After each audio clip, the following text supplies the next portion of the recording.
And the urgency in getting information out as quickly as possible, but as I'm sure you understand, the details that we're all looking for so we can share information as quickly as possible take a little bit of time to gather. So it's a sad night here in East Hartford. This is a sad time for this quiet community. This is a wonderful town and a wonderful community, and unfortunately we've had a tragedy tonight here at this address, 95 Skyline Drive.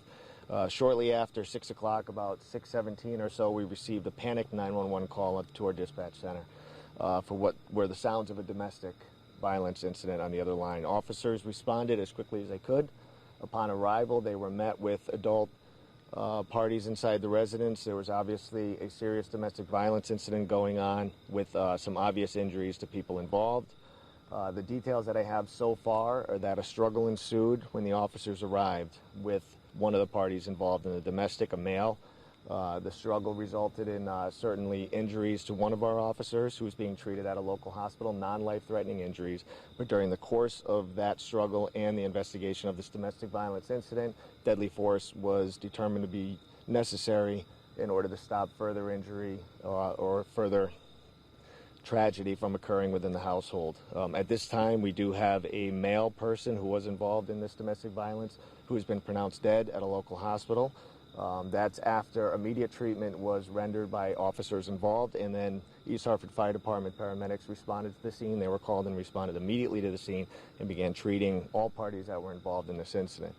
That male was transported to a local hospital. He was pronounced there shortly after 7 o'clock. There is a female half to this domestic violence incident who is suffering, being treated for life-threatening injuries at this time at a local hospital, and we'll have further information on that as it becomes available. I do know that 2 officers were involved in this incident. The extent of their involvement I do not have yet.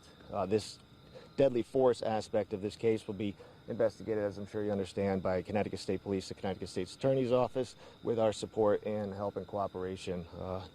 100%. We'll be as transparent with this as we possibly can. There's a lot of information we don't know yet, but as we learn it, we'll be happy to share it with you. Again, unfortunately, this is a tragic incident for this community. This is a wonderful, quiet neighborhood, and these types of incidents are not frequent in this neighborhood, and this is just an unfortunate tragedy. So again, I do have 1 male victim, adult, that is pronounced dead shortly after 7 o'clock this evening at a local hospital as a result of this deadly force incident here in East Hartford. Female that was involved in the domestic violence incident, again, is being treated for life-threatening injuries at this time. At this point, it appears those injuries are a result of this domestic violence incident. And we have 2 officers that are being treated at a local hospital at this time. We had heard that officers tried tasing this gentleman. Is there any indication of that, and that did not work? That's being investigated at this time as well. I can't confirm that yet, but that is something that's being reviewed. Have you ever been to this house before? I don't have the history on this address, but I can tell you that this neighborhood as a whole is considered quiet in East Hartford as far as we're concerned. And the couple's children, they were home at the time and witnessed this? I do not know exactly where they were at the time. I understand that there are children who live in the home. They're with family at this time. I don't believe there's any injuries to the children that live in this home, but the extent of where they were when the incident occurred, I don't have that information. How old is this man who's deceased? He's an adult male. I don't have his date of birth yet. And you're not releasing his name at this time? When I have it, I'll do that. And the 2 officers are in the hospital. They're expected to be okay? They have non-life-threatening injuries, the officers. And the female is in pretty bad shape? Do you know what She's suffering from life-threatening injuries. She's being treated right now at a local hospital.